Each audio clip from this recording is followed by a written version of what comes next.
हरियाणा की जलवायु को समझना मतलब एक ही राज्य के अंदर दो अलग-अलग दुनियाओं को एक साथ देखना है।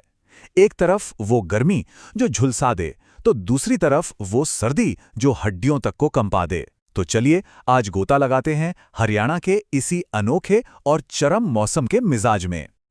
जरा सोचिए, एक ही जगह साल के कुछ महीनों में तापमान 48 डिग्री सेल्सियस तक चला जाता है। मतलब इतनी गर्मी कि सड़कें पिघलने लगे, और फिर बस कुछ ही महीनों के बाद उसी जगह का तापमान 0 डिग्री पर आ जाता है। जी हाँ, ये कोई कहानी नहीं, ये हरियाणा की हकीकत है। और यही चरम तापमान यहाँ की जलवायु को सबसे अलग बनाता है। तो इस पूरी तस्वीर को अच्छी तरह समझने के लिए हम इन हिस्सों पर एक-एक करके बात करेंगे। पहले एक परिचय, फिर इसका वैज्ञानिक वर्गीकरण, इसके अलग-अलग क्षेत्र, यहाँ के मुख्य मौसम और आखिर में यहाँ बारिश का पैटर्न कैसा है। तो चलिए सबसे पहले हरियाणा की जलवायु के मूल स्वभाव को पकड़ते हैं। आखिर वो कौन सी बड़ी वजह है जो यहाँ के मौसम में इतने उतार चढ़ाव लाती है? इसका सबसे बड़ा कारण है इसकी उपोष्णकटिबंधीय महाद्वीपीय लोकेशन। अब ये भारी भरकम शब्द सुनकर घबराना नहीं है, इसका बहुत सीधा सा मतलब है ये राज्य समुद्र से बहुत बहुत दूर है, और इसी दूरी की वजह से समुद्र का वो ठंडा गर्म असर यहाँ तक पहुँच ही नहीं पाता, जो तापमान को कंट्रोल में रखता है। नतीजा, गर्मियाँ बहुत ज़्यादा गर्म और सर्दियाँ बहुत ज़्यादा ठंडी होती हैं। और हाँ, हम जो भी बात कर रहे हैं वो पूरी तरह से भौगोलिक तथ्यों पर आधारित हैं, ताकि हमें हरियाणा की जलवायु की एक बिल्कुल साफ और सटीक तस्वीर मिल सके। हरियाणा के मौसम को समझने के लिए ये एक बुनियादी बंटवारा है जिसे याद रखना बहुत ज़रूरी है।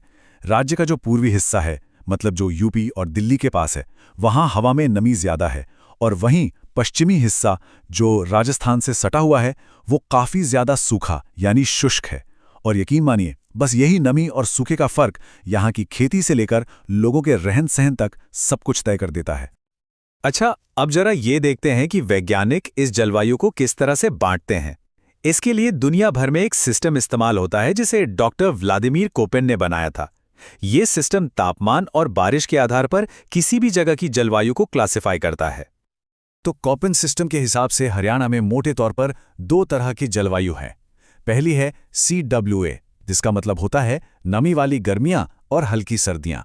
ये आपको राज्य के उत्तरी और पूर्वी हिस्सों में देखने को मिलेगी। और दूसरी है BSH, यानी एक बहुत ही सूखा इलाका जहां बारिश कम और गर्मी ज्यादा होती है। और ये पश्चिमी हरियाणा की असली पहचान है। तो चलिए अब इन क्लासिफिकेशंस को जरा हरियाणा के नक्शे पर उतार कर देखते हैं और समझते हैं कि कौन सा इलाका किस तरह की जलवायु में आता है। यहाँ पे देखिए, ये बिल्कुल साफ हो जाता है। शिवालिक की पहाड़ियों के पास बसे अंबाला और यमुनानगर आर्द्र उपोष्ण क्षेत्र में है, जहां हरियाली भी ज्यादा है। फिर बीच में आते हैं करनाल और पानीपत जैसे मैदानी इलाके जो उप आर्द्र हैं, और आखिर में हिसार, सिरसा और महेंद्रगढ़ जैसे पश्चिमी और दक्षिणी जिले जो एक बड़े अर्ध शुष्क इलाके का हिस्सा हैं, जहां की जमीन और हवा दोनों में सूखापन महसूस होता है। हरियाणा में साल का जो चक्र है ना, वो 3 एकदम अलग अलग मौसमों में बटा हुआ है, और हर मौसम का अपना एक अलग ही अंदाज है, एक अलग ही तेवर है जो वहां की जिंदगी की रफ्तार को तय करता है। तो ये चक्र शुरू होता है मध्य मार्च में भयंकर गर्मी के साथ, जो जून तक चलती है। फिर जून के आखिर में मॉनसून की बारिश राहत लेकर आती है, और यह सिलसिला सितंबर तक रहता है। और फिर मध्य सितंबर से लेकर अगले साल मार्च तक एक लंबी और ठंडी सर्दी का दौर चलता है। गर्मियों में औसत तापमान, ध्यान दीजिए, औसत तापमान 25 डिग्री सेल्सियस के आसपास रहता है, पर यह तो सिर्फ औसत है। मई और जून के महीनों में तो पारा अक्सर 45 डिग्री को पार करता हुआ 48 डिग्री सेल्सियस तक भी जा पहुंचता है। गर्मियों की एक और बड़ी पहचान है लू। ये कोई आम गर्म हवा नहीं है, ये मई और जून के महीनों में चलने वाली बहुत ही ज्यादा गर्म, सूखी और तेज हवाएं हैं, जिनका स्थानीय नाम लू है। ये इतनी तेज होती हैं कि दिन के समय बाहर निकलना लगभग नामुमकिन सा कर देती हैं। अब जरा बारिश का हिसाब किताब देखते हैं। हरियाणा की लगभग 80% सालाना बारिश सिर्फ मॉनसून के उन 3 महीनों में हो जाती है। अब आप सोच सकते हैं कि पानी को बचाना और उसका सही मैनेजमेंट करना यहाँ की खेती और जिंदगी के लिए कितना ज्यादा जरूरी है। वैसे सर्दियों में भी थोड़ी बहुत बारिश होती है, जिसे यहाँ के लोग मावट कहते हैं। ये बारिश मेडिटेरेनियन सी यानी भूमध्य सागर से आने वाले वेस्टर्न डिस्टर्बेंस की वजह से होती है। और ये बारिश गेहूं और सरसों जैसी रबी की फसलों के लिए किसी अमृत से कम नहीं होती। और आखिर में ये समझना भी ज़रूरी है कि ये जो बारिश होती है ना, वो पूरे राज्य में बराबर नहीं होती। हरियाणा की ज़मीनी बनावटी ये तय करती है कि किस इलाके को कितना पानी मिलेगा। और ये फर्क सच में चौंकाने वाला है। एक तरफ उत्तर में शिवालिक की पहाड़ियों में हर साल 1100 मिलीमीटर तक बारिश हो जाती है, वहीं दूसरी तरफ दक्षिण पश्चिम के सूखे मैदानों में ये आंकड़ा घटकर 300 मिलीमीटर से भी कम रह जाता है।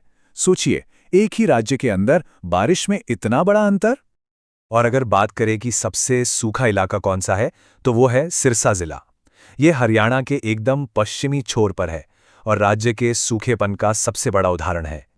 तो कुल मिलाके यही है हरियाणा की जलवायु की कहानी। ये कहानी है विरोधाभासों की, चरम सीमाओं की, शिवालिक की नम तलहटी से लेकर राजस्थान से सटे सूखे मैदानों तक, और चिलचिलाती गर्मी से लेकर कड़ाके की ठंड तक।